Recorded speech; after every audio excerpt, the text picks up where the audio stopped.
नमस्कार दोस्तों, core mechanical में आप सभी का एक बार फिर से स्वागत है। जी हाँ फ्रेंड्स, और आज की वीडियो के अंदर हम बात करने वाले हैं चेन ड्राइव स्पीड कैलकुलेशन। जी हाँ फ्रेंड्स, आज डिटेल में आपको समझाऊंगा कैसे हम चेन ड्राइव सिस्टम की स्पीड कैलकुलेट करते हैं। तो चलिए फ्रेंड, टाइम वेस्ट नहीं करते हैं और डायरेक्ट वीडियो को स्टार्ट करते हैं। जैसे कि फ्रेंड्स आप स्क्रीन के ऊपर देख सकते हैं, हमारे पास एक चेन ड्राइव सिस्टम है जिसमें दो स्प्रॉकेट हैं और वो किससे कपल्ड हैं या फिर हम कहें किससे लिंक्ड हैं थ्रू चेन्स। ये एक स्प्रॉकेट है और एक दूसरा स्प्रॉकेट है।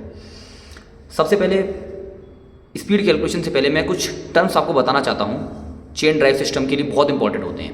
पहले हम जानते हैं चेन ड्राइव सिस्टम क्या काम करता है।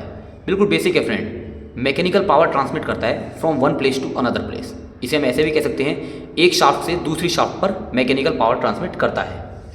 अगर मैं बात करूँ मैकेनिकल पावर ट्रांसमिशन की, तो फ्रेंड जो चेन ड्राइव सिस्टम है बहुत ज़्यादा कॉमन और मोस्ट इम्पॉर्टेंट सिस्टम है मैकेनिकल पावर ट्रांसमिट के लिए। और अगर आप साइकिल की बात करें या बाइक की बात करें, वो सभी इसी मैकेनिज्म के ऊपर काम करती हैं। फ्रेंड दो टर्म और आते हैं, एक आपका होता है ड्राइविंग स्प्रॉकेट, एक होता है ड्रिवन स्प्रॉकेट। एक होता है DRIVING ड्राइविंग स्प्रॉकेट, दूसरा होता है ड्रिवन स्प्रॉकेट। कौन सा स्प्रॉकेट ड्राइविंग है या कौन सा ड्रिवन है, ये कई बार इंटरव्यू में पूछ लिया जाता है। फ्रेंड जो स्प्रॉकेट डायरेक्टली पावर सोर्स से कनेक्ट होता है उसे हम बोलते हैं ड्राइविंग स्प्रॉकेट। अगर मैं बात करूं, मान के चलिए ये आपकी मोटर है और मोटर की शाफ्ट के ऊपर ये वाला जो आपका स्प्रॉकेट है कनेक्टेड है, तो पावर सोर्स से डायरेक्टली कनेक्टेड हो गया है। इसका मतलब ये हो गया आपका ड्राइविंग स्प्रॉकेट। और जो दूसरा स्प्रॉकेट वो चेन लिंक के थ्रू ड्राइविंग से कनेक्टेड है, उसे हम बोलते हैं ड्रिवन स्प्रॉकेट। मतलब डायरेक्टली जो पावर सोर्स से कनेक्टेड है वो ड्राइविंग, क्योंकि वो ड्राइवर की तरह काम करेगा, और ये चेन लिंक के थ्रू से कनेक्टेड है, इसका मतलब ये ड्रिवन स्प्रॉकेट हो गया। तो चलिए फ्रेंड, ये सारी टर्मिनोलॉजीज क्लियर हो गई हैं। अब हम सीधे आते हैं अपने आज के कॉन्सेप्ट पे, दैट इज मैकेनिकल पावर जो ट्रांसमिट होती है चेन ड्राइव सिस्टम के थ्रू, उसकी स्पीड कैसे कैलकुलेट करते हैं। उसके लिए एक बहुत सिंपल इंपॉर्टेंट फॉर्मूला होता है friend, N1 T1 equal to N2 T2। अगर इसकी मैं बात करूँ, N1 और T1 ये जो टर्म होते हैं वन वाले, ये होते हैं आपके ड्राइविंग स्प्रॉकेट से रिलेटेड, DRIVING। और N2 T2 ये वाले आपके किससे इंटरलिंक होते हैं, ड्रिवन वाले से। जिसमें कि अगर मैं T1 की बात करूं तो T1 हो गए number of teeths in driving Sprocket, और T2 हो गए number of teeths in driven Sprocket. Teeth मतलब समझ गए, ये टीथ होते हैं, एक टीथ, दो टीथ, इस तरह से टोटल टीथ्स होते हैं।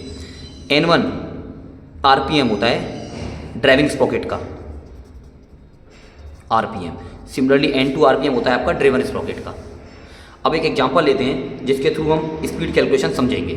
मान के चलिए जो आपका छोटे वाला स्प्रॉकेट है, इसके टोटल नंबर ऑफ टीथ्स हैं, जो कि छोटा नहीं बोलेंगे अपन, ड्राइविंग स्प्रॉकेट बोलते हैं। ड्राइविंग स्प्रॉकेट के टीथ है टोटल T1 इक्वल टू 12, और ये मोटर से कपल्ड है। मोटर का RPM है कितना, 1400 मान लेते हैं, तो RPM हो गया 1400, क्योंकि मोटर का RPM कितना है 1400, और उसी शाफ्ट से ये कनेक्टेड है, तो इसका RPM भी कितना हो जाएगा 1400, किसका, ड्राइविंग वाले का। सेकंड हमारा आ गया ड्रिवन स्प्रॉकेट, इसका RPM हमें कैलकुलेट करना है, और इसके जो टीथ्स हैं वो हमें पता है T2, वो हैं आपके मान के चलिए 25 ले लेते हैं अपन। तो ऊपर जो फॉर्मूला है N1 T1 equal to N2 T2, इससे हम इजीली कैलकुलेट कर सकते हैं। तो N2 क्या हो जाएगा, N1 T1 अपॉन T2। अब इसी फॉर्मूले में आप सारी वैल्यू पुट कर दीजिए।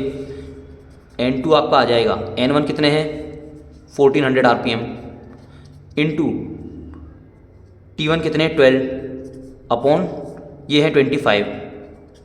तो जब इसको आप कैलकुलेट करेंगे तो आपका N2 आ जाएगा 672 RPM। जी हाँ फ्रेंड, इस तरह से हम कैलकुलेट कर सकते हैं जो आपका ड्रिवन RPM, ड्रिवन स्प्रॉकेट के कितने RPM होते हैं।